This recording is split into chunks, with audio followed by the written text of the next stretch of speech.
जय हिंद आप सभी को। देखिए यूपी होमगार्ड का जो बर्फ प्रोफाइल का 5 नंबर का जो वीडियो है ये आ चुका है। इससे पहले 4 वीडियोस आपकी बर्फ प्रोफाइल को लेकर के अलग अलग तरह के जो आपके प्रश्न थे, जो आपके मन के अंदर जानने की जिज्ञासा थे कि यूपी होमगार्ड की बर्फ प्रोफाइल के बारे में, तो वीडियोस का जो पूरा एक प्लेलिस्ट बनाया है उसको मैंने कमेंट बॉक्स के अंदर पिन किया हुआ है, तो वहां से आप बाकी इससे पहले वाली वीडियोस को आप देख सकते हैं। जितना आपने प्रेम और सपोर्ट बनाए रखा है इस चैनल के लिए, आप सबके लिए बहुत बहुत शुक्रिया। अगर आप नए तो चैनल से आप जुड़ जाइएगा। बाकी अगर आपके मन में अन्य कोई सवाल है तो जरूर आप कमेंट बॉक्स के अंदर अपना सवाल छोड़ दीजिएगा, उसको फिर समय रहते आपको जो है उस पर एक वीडियो जो है वो प्रोवाइड कर दी जाएगी। ज्यादा से ज्यादा क्वेश्चंस आएंगे उनको इकट्ठा करके एक वीडियो में आपको प्रोवाइड कर दिया जाएगा। तो चलिए स्टार्ट करते हैं। अब आप देखिएगा सबसे पहले जो आपका प्रश्न है यूपी होमगार्ड का, जैसे देखिएगा इससे पहले मैं आपको बता दूं, जैसे ये वाले कुछ क्वेश्चंस थे, ये 7 से 12 मतलब 1 से 6 जो है मैंने ये सब करवा रखे हैं। इधर ये आपका 1 से 10 क्वेश्चंस का ये भी अलग था, तो ये सब जो है मैंने आपको करवा दिया। ठीक है, तो इन सबको आप एक बार ध्यान से देख लेना, बाकी सब कुछ ठीक चलेगा। अब आप देखिए सबसे पहला जो प्रश्न है आपका, जो बहुत अच्छा क्वेश्चन है और कई बार जो है वो पूछा गया है कि बार बार कमेंट के अंदर कि होमगार्ड का जो मेडिकल जो होता है वो कैसा होता है, यानी मेडिकल के बारे में। देखिए अभी वैसे मेडिकल ठीक है, जानने की अगर जिज्ञासा है तो आपको बताते हैं, बाकी अभी तो खैर मेडिकल का कोई बिंदु नहीं बनता है। देखिए यूपी होमगार्ड का मेडिकल जैसा यूपी पुलिस का होता है, सेम वैसा ही यूपी होमगार्ड का भी मेडिकल आपको देखने को मिलेगा। इसमें शायद अगला प्रश्न मैंने यहाँ पर जोड़ रखा होगा, जैसे यूपी होमगार्ड का जब मेडिकल होता है तो क्या उसके अंदर ब्लड चेक किया जाता है, यहीं पर लिख देता हूँ। देखिएगा यूपी होमगार्ड का मेडिकल के दौरान, मैं थोड़ा साइज बढ़ाता हूँ इसका, देखिएगा यूपी होमगार्ड का जब मेडिकल होगा तो उसके दौरान विशेष तौर पर जो आपके डाउट्स थे वो ये था, क्या सर ब्लड जो है ये चेक किया जाता है, ब्लड की जांच होती है क्या। और दूसरा मेन सवाल आपका जैसे कि प्राइवेट पार्ट को लेकर के था, क्या सर प्राइवेट पार्ट जो होता है वो चेक होता है कि नहीं होता, वाले यहाँ पर थे। देखिएगा ब्लड टेस्ट भाई नहीं होता है, ब्लड टेस्ट आपका नहीं होता है। यूरिन टेस्ट के, हाँ एक और कमेंट था यूरिन को लेकर के, ठीक है, तो यूरिन टेस्ट होता है क्या, बिल्कुल नहीं होता है, ना ही ब्लड टेस्ट होता है। ये UP police constable, UP sub inspector किसी में भी नहीं होता है। इधर बात करते हैं प्राइवेट पार्ट को लेकर के। देखिएगा यूपी पुलिस कांस्टेबल के अंदर जब ये मेडिकल हुआ था तो देखिए मेडिकल से पहले आपको पता है डॉक्टरों को एक लिस्ट दी जाती है और उस लिस्ट के अंदर प्राइवेट पार्ट चेक से होने से संबंधित कोई जानकारी या कोई भी बिंदु नहीं होता है। तो साधारणतः आपने देखा होगा कि दो बातें आपने सुनी होंगी, कुछ लड़कों से सुना होगा कि उनके प्राइवेट पार्ट्स चेक हुए थे, कुछ का सुना होगा कि उनका नहीं हुआ था। तो ऐसा कैसे होता है, बेसिकली देखिएगा आपको मैं परफॉर्मा में आपको कल दिखाऊंगा कि जो मेडिकल का परफॉर्मा होता है उसमें बिंदु होते हैं 1 2 3 4 जो बिंदु होते हैं, वैसे डॉक्टर साहब को वही बिंदु जो है वही चेक करने होते हैं। बाकी अब एक बात बताओ, न तो ये ब्लड टेस्ट वाला ना यूरिन टेस्ट वाला कोई कॉलम होता ही नहीं है, तो ये चेक नहीं होते। लेकिन प्राइवेट पार्ट वाला भी वहां पर कॉलम नहीं होता है, लेकिन मैंने ये सुना है कि वहां पर जो कई बार जो चेक हो जाते हैं।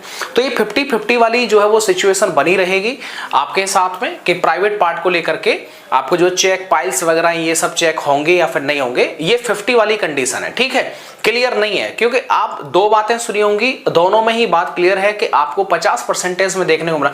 जैसे हमारा जेल वार्डर का जब मेडिकल हुआ तो उस टाइम पर जो है प्राइवेट पार्ट को लेकर के कहीं चेक किए गए थे, कहीं नहीं चेक किए गए थे, तो ये सारी चीजें। बाकी जो भी मेडिकल होता है, आपको मैं एक बात बता देता हूं, मेडिकल आपको अभी लग रहा होगा कि यार मेरे शरीर के अंदर ऐसे कुछ मतलब पार्ट्स हैं जो लगता है कि यार मैं उस वजह से डिस्क्वालीफाई या फिर मुझे रीमेडिकल या पॉइंट दिया जा सकता है, लेकिन जरूरी नहीं कि वो पॉइंट जो है वहां पर जो उस तरीके से जो है वो चेक किया जाए जिस तरीके से आप उसको देखते हैं, ये बिल्कुल जो है वो ठीक बात नहीं है। ठीक है, तो जब तक मेडिकल नहीं होगा तब तक आपके दिल में जो है एकदम टेंशन बनी ही रहेगी, ये कंफर्म सी बात है। जब तक आपको सिरदर्दी रहेगी, जैसे ही मेडिकल होगा उसके बाद लगेगा यार मैं इस पॉइंट को लेकर के टेंशन में था, लेकिन ये जो है बिल्कुल भी चेक हुआ ही नहीं, या फिर मुझे जैसा लगता था वैसा डॉक्टर साहब को तो नहीं लगता था। तो मेन है कि डॉक्टर साहब को क्या लगता है उसके बारे में। ठीक है, तो आप अपनी बॉडी से संबंधित कोई भी अगर सवाल जवाब है तो जरूर आप कमेंट कर सकते हैं। लेकिन मेडिकल बहुत आसान होता है, मैं आपको क्लियर कर देता हूँ। हमारा 100 लड़कों का जो है एक ग्रुप था और 50 लड़कियों का अलग ग्रुप था।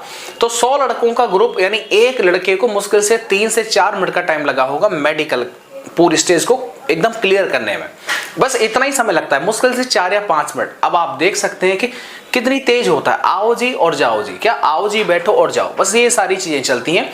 तो भाई मेडिकल मतलब बहुत आसान वाली स्टेज है। अब आप देखिए अगला सवाल देखिएगा, एनसीसी सर्टिफिकेट के कितने नंबर मिलते हैं, तो मैं आपको यहीं पर बता दूं। देखिएगा एनसीसी सर्टिफिकेट को लेकर के एक चीज ध्यान रखिएगा, बिल्कुल एनसीसी सर्टिफिकेट का जो है नंबर मिलता है। अगर आपके पास में ए सर्टिफिकेट है, एनसीसी का ए सर्टिफिकेट है, तो आपको 1 अंक दिया जाएगा। अगर बी है तो 2 अंक मिलेंगे आपको, ठीक है, और अगर सी है तो आपको 3 अंक मिलेंगे, ठीक है। ये आपको जो एक्स्ट्रा नंबर जो वो दिए जाएंगे अगर आपके पास में एनसीसी का सर्टिफिकेट है तो। दूसरा पॉइंट होता है यहीं पर ड्राइविंग, क्या ड्राइविंग लाइसेंस का मैं बता दूं, अगर आपके ड्राइविंग लाइसेंस है 4 व्हीलर का, ठीक है, 4 पहिए वाहन का, अगर आपके पास में ड्राइविंग लाइसेंस है तो ऐसे में आपको 1 अंक जो है वो दिया जाएगा, क्या 1 अंक दिया जाएगा, ये मैं आपको बताना चाहता हूं। तो ये नंबर जो प्रोवाइड किए जाते हैं, बिल्कुल किए जाते हैं, ठीक है। इसके बाद में देखिएगा एनसीसी वाला हो गया और इसके मेडिकल हो गया। रविवार के पैसे मिलते हैं या फिर नहीं मिलते, ये सवाल वैसे करना नहीं चाहिए था लेकिन किया है तो आपको बताता हूं। देखिएगा भाई अपने दिमाग से एक चीज निकाल दीजिएगा कि पुलिस डिपार्टमेंट में आ गए या होम गार्ड में, बात एक ही है, क्या बात एक ही है।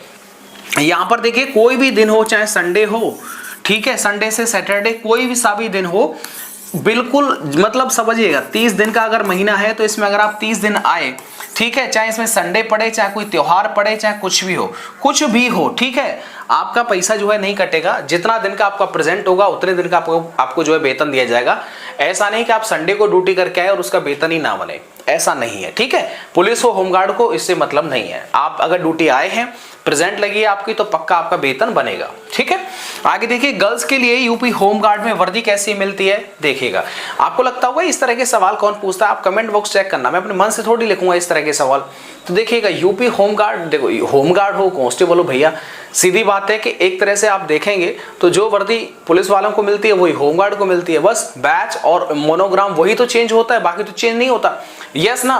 तो लड़कियां, अब होता क्या है कि बेसिकली लड़कियां 2 तरह की जो है यूनिफॉर्म पहन सकती हैं, क्या 2 तरह की यूनिफॉर्म पहन सकती हैं। एक तो आपने देखा होगा मतलब वही पैंट और शर्ट जो मेल कैंडिडेट्स पहनते हैं, और फीमेल के लिए एक अलग से भी होता है, जैसे कुर्ती सलवार सा होता है नहीं, वो वाला। तो महिलाओं के लिए 2, लेकिन पुरुषों के लिए सिर्फ एक ही है, महिलाओं के लिए 2 है। आप दोनों में से कोई सी भी पहन सकते हैं। सर्दी की अलग होती है, गर्मी की अलग होती है, ऐसा नहीं। अभी आपने देखा होगा कभी कभी आपने ब्लैक हल्का हल्का मतलब हल्का क्या गहरा डार्क आपने देखा होगा खाकी में, तो वो सर्दियों की जो है वो ड्रेस होती है, बाकी गर्मियों की जो वर्दी है वो अलग होती है। अब आप कहेंगे भैया ये कब डिसाइड हुआ कि कब कौन सी पहननी है, अरे सीधी बात, सर्दी आ गई, आपको सर्दी लगने से मतलब नहीं है कि आपको सर्दी लगी और आप वर्दी जो है वो गर्मी का हटा के सर्दी के लिए आए, नहीं। इसके लिए नोटिफिकेशन निकलता है, क्या इसके लिए सूचना आती है विभाग से कि आपको इस तारीख से जैसे मान लीजिएगा कि आपको बता दिया, चलो ये पॉइंट है, मैं थोड़ा सा आपको समझा देता हूं। देखिएगा वर्दी को लेकर के भाई ऐसा है कि आपको जो है तारीख दिया जाता है, जैसे मान लीजिएगा कि अक्टूबर का महीना है और लग रहा है कि यार एकदम जो है वो सर्दी बहुत दबा के आ गई है, क्या अभी सर्दी स्टार्ट हुई है लेकिन हाँ फील होने लग गई है, तो पहले क्या होगा, पहले रात का समय आपको दिया जाएगा। जैसे मान लीजिएगा कि अक्टूबर में 10 तारीख से और 20 तारीख तक, यानी 10 अक्टूबर से 20 अक्टूबर तक आप रात में जो है वो सर्दी वाली वर्दी जो है वो पहनेंगे, ठीक है, ये आपको बता दिया जाएगा। सर्दी वाली वर्दी पहनेंगे रात में अक्टूबर 10 से अक्टूबर 20 तक।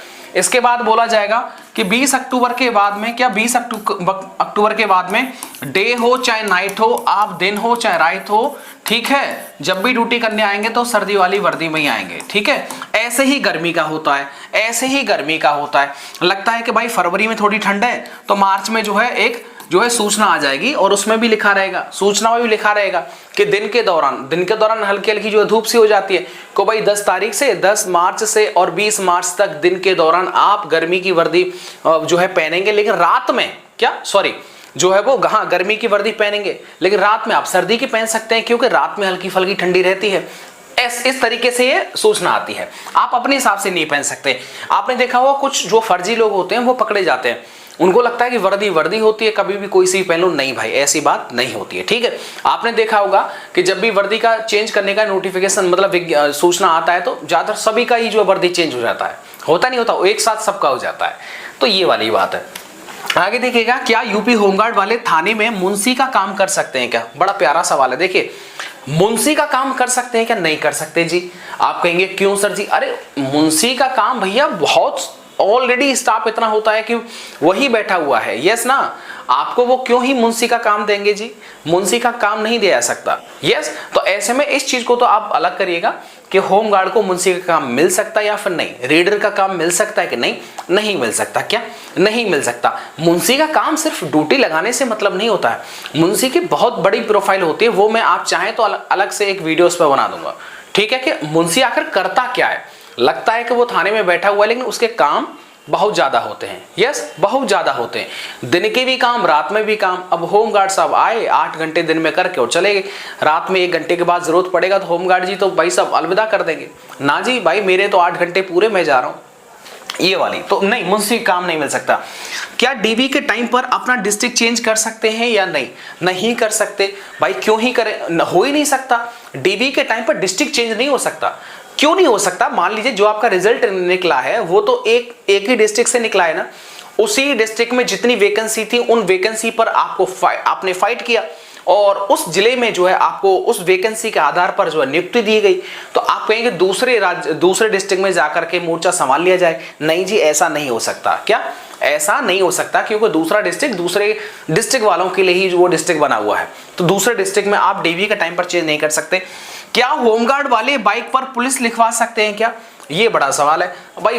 पुलिस क्यों लिखवा रहे हो? होमगार्ड लिखवा दो, लेकिन होमगार्ड नहीं लिखवाना, तो ऐसे में लिखवा नहीं सकते, ये नियम नहीं है। ठीक है, ये वैसे नियम तो ये भी नहीं है कि आप पुलिस वाले की गाड़ी पर पुलिस जो है वो लगाया जाए। सरकारी वाहन पर लिखवा सकते हैं, लेकिन प्राइवेट व्हीकल पर आप नहीं लिखवा सकते, ये नियम है।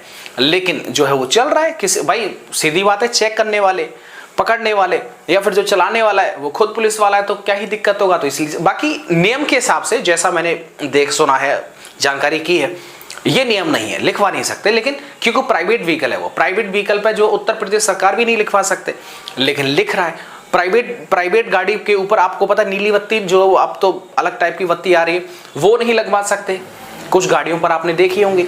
तो ये तो नियम कहता है। लेकिन यूपी होमगार्ड में अगर आप सिलेक्टेड हैं तो आप पुलिस नहीं लिखवा सकते, फिर क्या करेंगे भैया? तो फिर आप ऐसा करिए, आप स्टिकर लगवा दीजिएगा। देखिए, प्रतीक चिन्ह आप लगवा सकते हैं। क्या प्रतीक चिन्ह आप लगवा सकते हैं, उसकी दिक्कत नहीं है। मान लीजिएगा ये आता है, नहीं आता, ऐसे करके, और ये जो है एकदम, एक सेकंड बताता हूँ आपको। ठीक है, ये ऐसे ऐसे कर लीजिएगा और नीचे वाला जो है उसे रेड कर दीजिएगा। ठीक है, ये ऐसे ऐसे हो जाएगा। तो प्रतीक चिन्ह जो है वो ये वाला आप लगवा सकते हैं, बाकी कोई दिक्कत वाली बात नहीं होगी। लेकिन ये तो वो है, जब आप पूछ रहे हैं तो मैं अपने मुंह से तो नहीं बोल सकता, लेकिन लगवा लेंगे तो कोई ऐसा थोड़ी कोई क्राइम कर देंगे। दिक्कत है फर्जी लोगों को। ठीक है, जो ओरिजिनल है, जो रियल है, उसको दिक्कत नहीं है, दिक्कत होती है फर्जी लोगों को, आपको दिक्कत नहीं होगा। ठीक है, तो उस चीज को लेकर के तो आप टेंशन फ्री हो जाओ।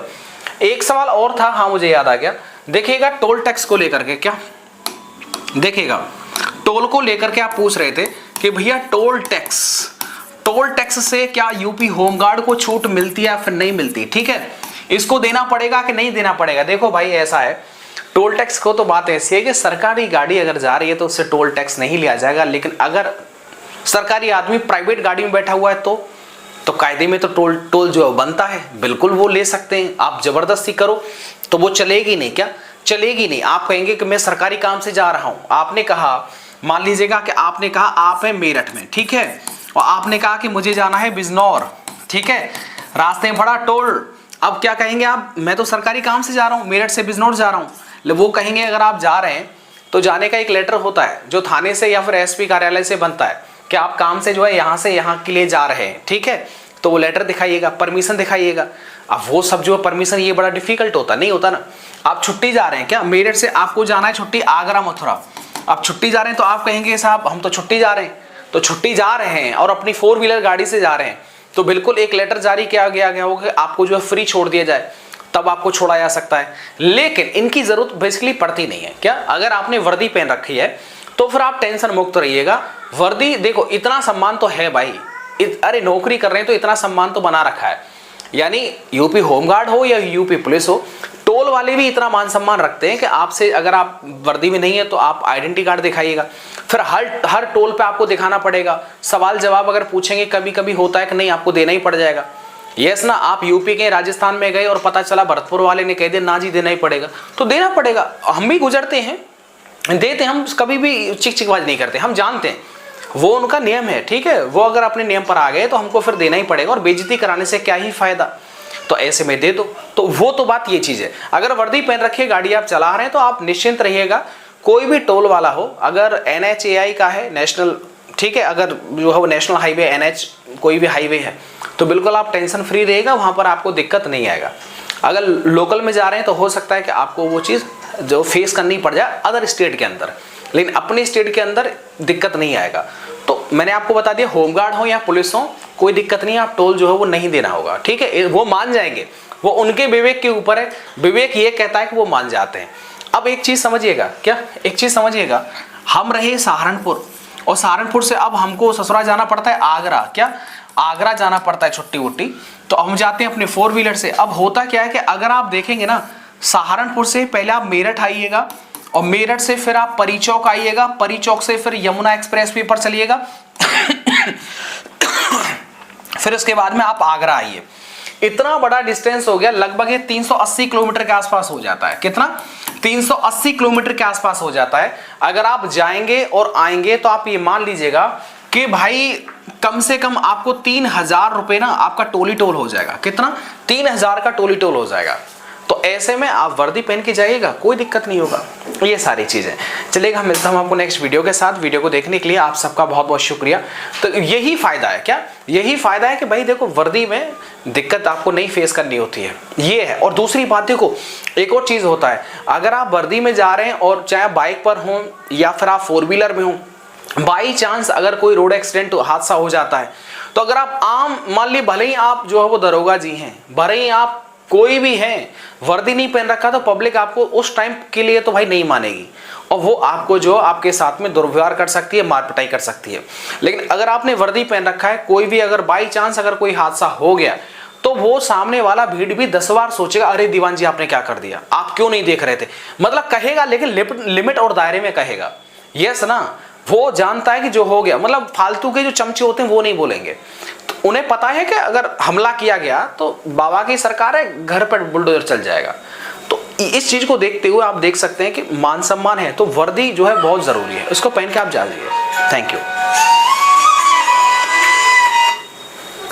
चलिए, मिलता हूं आपको नेक्स्ट वीडियो के साथ। इससे पहले 4 वीडियोस है आपके लिए बना रखे हैं, उनको आप देख लीजिएगा। ये 5वें नंबर की है। वीडियो को लाइक और चैनल को सब्सक्राइब कर लीजिएगा। अगर आपके मन में अन्य कोई सवाल है तो जरूर आप पूछ सकते हैं। Thank you.